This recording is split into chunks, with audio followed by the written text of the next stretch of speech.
지금은 제가 심리상담을 하는 사람으로서 봤을 때 당연히 그럴 수밖에 없지.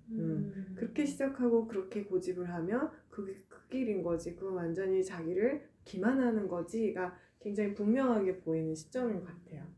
트리님이 말한 게 좀 궁금한 부분도 있어요. 그걸 열어서 빨리 정리하고 싶다는 어떤 마음인지 좀 더 설명해 주실 수 있어요? 뭐 이미지나 몸의 느낌이나 이런 걸 좀 연결해 보시고. 근데 이제 그래서 나는 왜 이걸 하고 싶지? 라는 거를 이제 말씀하시는 동안 좀 생각을 해봤는데 딱 제가 그냥 방금 느껴진 거는 나를 돕고 싶다 라는 마음이 되게 많이 컸었던 것 같거든요. 근데 이런 것들을 이제 명상이나 이런 자기 개발을 하는 이유가 예전에는 저도 뭔가 빨리 더 지금의 내가 부족한 것 같아서 더 나은 사람이 되기 위해서 계속 그런 것들을 위해서 했던 것 같은데 지금은 내가 가진 불편함을 좀 없애고 그냥 좀 나를 돕고 싶다는 생각이 좀 많이 드는 것 같아요. 그래서 저한테 지금 자기 개발은 그냥 열심히 살아가는 나를 돕는 일인 것 같거든요. 그랬다면 열어볼 수 있을 것 같아요. 네. 좀 이게 불편한 거라도 그죠? 그 나를 어떻게 세우는 게 아니라 나를 돕고 싶은 거다 하면 그 나를 만나고 싶다는 말은 그 안에 내재돼 있는 것 같거든요.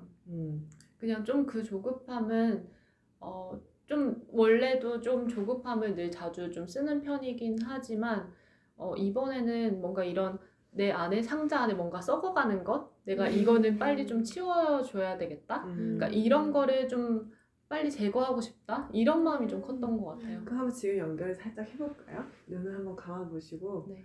내 상자 안에 상자를 한번 탁 떠올려 보세요. 같이 하셔도 좋아요. 여기서 지금 썩어가는 게 뭔지 직관적으로 떠오르는 이미지를 한번 연결해 보시고요. 걔가 뭔지 어떻게 생겼는지 얘기해 주세요. 뭔가 사과가 썩어가는 사과가 생각이 나는데 뭔가 이거는 다른 사람들에게 막 감정적으로 붙어버리려고 하는 이런 것 같아요. 그러니까 사람들과의 관계 거기서 느껴지는 불편함. 다른 사람에게 감정적으로 붙는 게 불편하다가 어떤 뜻이죠? 뭔가 계속 혼자서 있는 게 좀 뭔가 불편하거든요. 혼자서 있는 게 정상적이지 않은 상태인 것 같고 그래서 누군가랑 늘 연결하고 싶고 그래서 막 연락도 계속 하고 싶고 뭔가 내가 기대고 의지할 만한 누군 한 명이라도 있었으면 네, 좋겠다는 생각이 계속 있고 그러니까 늘 뭔가 혼자 있을 땐 좀 불안한 것 같아요. 그러니까 뭔가 제가 뿌리 내리지 못하는 느낌? 그래서 네, 뭔가 계속 붙잡고 싶은데 그러니까 이런 저의 상태가 불편한 것 같아요. 그 상태가 썩은 사과라고 표현하는데 그 네. 불편한 상태가 한 번 더 여쭤볼게요. 그 상태가 왔을 때 나는 그거를 수용하나요? 그걸 이렇게 좀 그 마음과 싸우나요? 그 마음과 싸우는 것 같아요. 어떤 식으로 싸워요? 보지 않으려고 하고 아니면 만약에 어떤 한 명에게 뭔가 붙고 싶었는데 여기서 안 되면 또 다른 누군가를 찾고 계속 그런 그냥 아예 좀 계속 다른 쪽으로 제가 집착을 한다거나 좀 저의 신경을 돌리려고 했던 것 같아요. 이 썩은 걸 보지 않으려고 했던 것 같아요. 이 말을 들으니까 나는 조급해져요. 저도. 왜냐면 이 썩은 것도 계속 더 썩어가고요. 그리고 그걸 안 보고 빨리 해결을 하려고 이제 썩은 걸 해결하려고 하는 방식에서 누구 찾아야 되는데 빨리 찾아야 되는데 여기 갔다가 또 안 되면 저길 가야 되고 아직 없으면 그러니까 어떤 상태를 계속 만들어야 되는데 그게 안 되니까 근데 그 상태를 계속 피해야 하고 아닌 걸 만들어야 되니까 계속 뭔가 액션을 취해야 되는 것 때문에 나도 조급함이 있을 수 있지 않을까 하는 부분이 좀 느껴지는데 그래서 예전에는 아예 그냥 이 썩은 사과를 안 보고 싶고 막 오히려 그 위에 뭔가 다른 것들을 얹어놨던 것 같은데 그러니까 지금은 그냥 이거를 뭔가 이 썩은 사과가 있다는 것 이거를 그냥 인정은 할 수 있게 된 것 같아요. 그래요. 인정을 하니까 보고 얘를 치우고 싶은 마음이 들겠죠. 나는 어떤 생각이 드냐면 사실 이제 그런 상태의 마음은 걔랑 싸운다. 그냥 무시하고 계속 혼자 있어야 돼. 왜 다컨대 이래? 라고 이렇게 하는 것보다는 차라리 그 마음을 주변 친구들이나 사람들한테 표현을 할 수 있는 사람들이 있다면 이렇게 얘기를 할 수 있는 게 그 싸움을 멈추는 방법이거든요. 그리고 그게 오히려 수용이 되고 나 스스로에게도 물론 그렇다고 그게 없어도 괜찮아지고 옛날보다 더 오랜 시간 혼자 있어도 아무렇지 않아 이렇게 바로 변화나진 않겠지만 일단 마음이 변하는 과정은 걔가 오롯이 수용이 돼야 되고 내가 그것과 함께 있을 수 있어야 얘가 자발적으로도 그런 변화들을 일으키는데 지금은 얘를 자꾸 그 썩은 사과라고 해서 썩지 않은 것들과 나는 분리를 시키는 상태잖아요. 네. 그죠? 그러면 차라리 내가 나는 이런 취약함이 좀 있어. 난 이런 거를 좀 너로부터 원해. 아니면 난 이렇게 해줬으면 좋겠는데 이런 말들을 평소 잘 하세요? 아니요, 전혀 못해요. 그쵸? 네. 그래서 얘가 더 빨리 막 썩는 거예요. 얘가 그냥 이렇게 약간 흠이 난 마음일 수도 있어. 사과로 치면. 그럼 이 사과는 좀 흠이 났네 라고 느끼지만 그게 막 굉장히 나쁘거나 왜냐면 그 안에 그게 막 나는 의존적이야 이런 생각이 있을 수 있지만 그거의 다른 면도 있을 수 있죠. 나는 사람들을 좋아하는 사람, 뭐 어떻게 보면 사교적인 사람, 아니 따뜻한 사람, 뭐 나눌 게 많은 사람, 공감을 많이 할 수 있는 사람, 뭐 여러 가지 좋은 자질도 많아요. 근데 내가 그걸 누군가가 필요하다라는 것을 하면서 이렇게 치부를 하면 얘가 병이 있는 것처럼 느껴지고 안 좋은 거가 되니까 오히려 나눌 수가 없다고요. 내가 있는 자리에서 항상 인정이 제일 먼저인 것 같아요. 그거를 하기 싫어하는 이유는 딱 한 가지죠. 만약에 치리님이 그 얘기를 여기 있는 분들한테 한다고 상상해보세요. 어떤 감정이 느껴지나요? 뭘 경험해왔나요? 그러면 저를 뭔가 불쌍하게 볼 것 맞아요. 같아서 얘기를 못할 거예요. 맞아요. 뭔가 눈빛이나 이런 게 안쓰럽게 볼 것 같고 그 경험이 싫어서 그런 거예요. 네. 사실은 사람들과 함께하고 싶은 거는 큰 문제가 없어요. 혼자 있는 것보다 같이 있는 거 좋아하는 사람 굉장히 많고 그래서 사람들이 결혼도 하고 그러는 거니까 그거는 어떻게 보면 자연스러운 욕구라고 인정을 해줘도 돼요. 근데 나는 그걸 못해요. 왜냐면 내가 불쌍한 애인 것 같다는 생각 때문에. 근데 그 마음은 숨기잖아요. 그래서 얘는 강화가 돼요.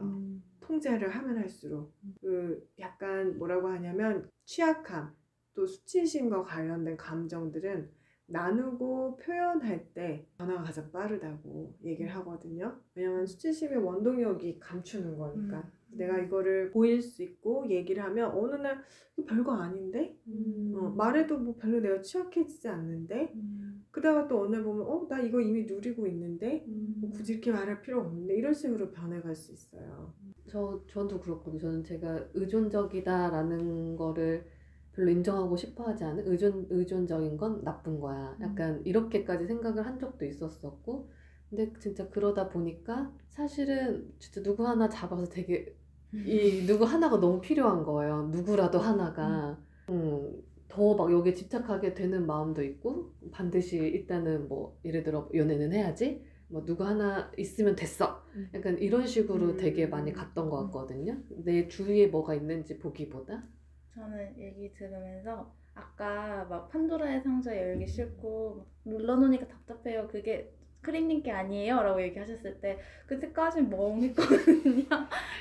근데 지금 따라가 보니까 제게 맞는 것 같아요. 되게 보기 싫고 밀어내고 싶고 그래서 뭐가 눌러놔서 그래요? 그러니까 뭔가 상자를 열었는데 썩은 부분이 보이면 그거를 이렇게 썩은 부분이 있다 인정을 하고 솔직하게 이렇게 내보인 다음에 그거에 대한 처치를 해야 하는 거잖아요. 근데 아직 그냥 상자문 좀 닫아놓고 안 보고 싶어요. 살짝 봤는데 이렇게 뚜껑 네. 덮어놓은 거예요? 다시 덮어놓고 그러니까 막 불안한 거예요. 썩고 있다는 건 확인했는데 얘를 어떻게 해야 되는데 막 평소에 크림이 같이 느껴져요. 뭔가 뭐 불안은 한데 어떻게는 해야 되는데 덮어놔. 네, 일단 덮어. 네. 덮어놓고 가서 좋은 데 가서 커피나 한잔 마시자. 안 보고 그냥 그러니까 이거 덮어놓고 이 불안은 여기서 안 해소하고 다른 데서 진짜 해소해버리고 그래서 사실 저는 빨리 이걸 열어서 정리하고 싶어요 라는 얘기를 하셨을 때 되게 용기 있다라는 생각이 맞아요. 들었고 저도 그랬어요. 그리고 막 난 이 불편함을 빨리 만나서 나를 좀 돕고 싶다 하셨을 때 아, 저게 진짜 나를 연민하고 자애로운 마음이 아닐까?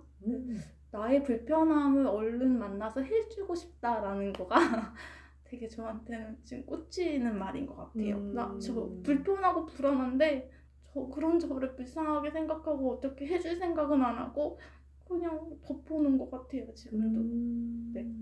외면한 마음이 갖는 네. 공포죠. 그 새로운 태도를 좀 배우시네요. 네. 나를 돕는 마음. 어떤 마음이 있어요? 아니 저도 아까 얘기를 하면서 나를 돕고 싶다라는 생각을 하면서 나 되게 열심히 살고 있는데 그냥 이런 나를 좀 내가 도와줘야 되지 않을까? 이런 생각이 들었던 것 같아요. 말씀하신 거 들으니까 그냥 저도 눈물이 좀 나네요. 그럼요. 다들 얼마나 고단하게 사는데요.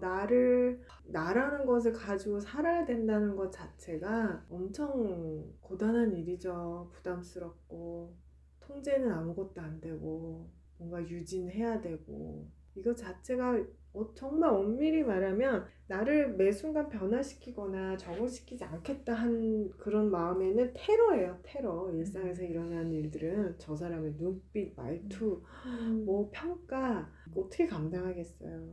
이 고통과 고난에 대해서 우리가 정말 좀 자비로워질 필요가 있죠. 그런 의미에서 나를 좀 돕는다라는 게 트리님 마음에 있지만 당연하지 않은 것 같고 당연시 할 수 없고 그거를 크림님도 많이 느끼시는 것 같아요. 그래요. 오늘 저널링 얘기를 하다가 멀리 왔어요. 그죠? 저널링에 있던 하나 들여다보고 날 것을 만날까? 아니야, 좀 덮어놔. 아니야, 빨리 정리하고 싶어. 이런 세 가지 마음의 태도들이 나에게 어디에서 만나는 게이트를 열어주느냐, 나를 어떤 팬시한 나를 만드는데 이걸 쓰느냐, 있는 그대로 나를 들여다보고 만나는 걸로 쓰느냐, 또 그 나를 도와주는 데까지 연관이 되느냐에 대해서 다룰 수 있게 돼서 굉장히 의미가 있었고, 또 그 과정에서 우리가 이미지라던가 상징이라던가 은유 이런 표현을 쓰는 건 이제 제가 알마인드에서 하는 접근법을 되게 많이 쓰는 건데, 오늘도 그런 것들 풍부하게 연결을 해서 나눠봤기 때문에 깊이 있는 통찰도 가능했었던 것 같은 생각이 드네요. 네, 저 하나만 말씀드려도 되나요?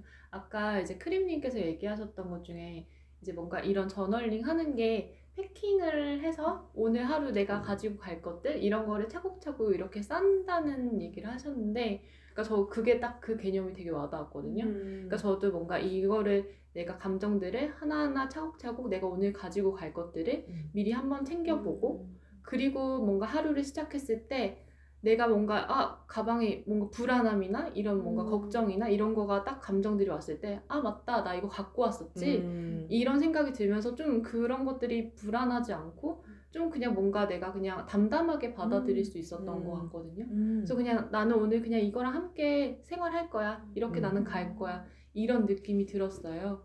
그래서 그냥 그런 개념들이 뭔가 되게 와닿아서 네, 이거 뭔가 공유하고 싶었습니다. 중요한 거네요. 그렇게 가방에 있다는 게 뭔지를 알고 얘는 가방에 있는 거야, 얘는 내 앞에 전부가 아니야를 알 수 있는 것 자체가 굉장히 중요해요. 왜냐면 그럴 때 우리는 가방에 좀 불편한 게 있어도 그거와 분리해서 저 앞으로 내가 가고자 하는 가치가 있는 방향으로 매 순간 선택해서 나갈 수 있거든요. 이런 게 정리가 안 되면 이 불안, 불편함이 가방에 있는 게 되는 게 내 앞에 그냥 내 길을 턱 갑자기 틀어막는 큰 바위처럼 느껴져서 이 길은 가면 안 되는 거구나, 이건 나쁜 거야, 안 좋은 거야 라고 생각을 하는 경우들도 많죠. 그래서 이건 다시 한번 가치 지향적으로 사는 삶과 연관이 되는 좋은 팁이라는 생각이 들어요. 그래요. 오늘 또 이렇게 직접 참여해 주셔서 트리님이 좋은 경험을 주셨고, 그것 때문에 이 짧은 시간 안에도 우리 안에 또 있는 그 관점에 바뀔 수 있는, 자연스럽게 바뀔 수 있는 경험도 한 것 같아서 너무 고맙습니다. 네. 언제든지 이렇게 사연을 아이마인드워크에 남겨주세요. 아이마인드워크 웹사이트에 가셔서 거기에 있는 이메일 주소로 남겨주셔도 좋습니다. 그러면 오늘 인사이트톡은 여기서 마치겠습니다. 감사합니다. 감사합니다.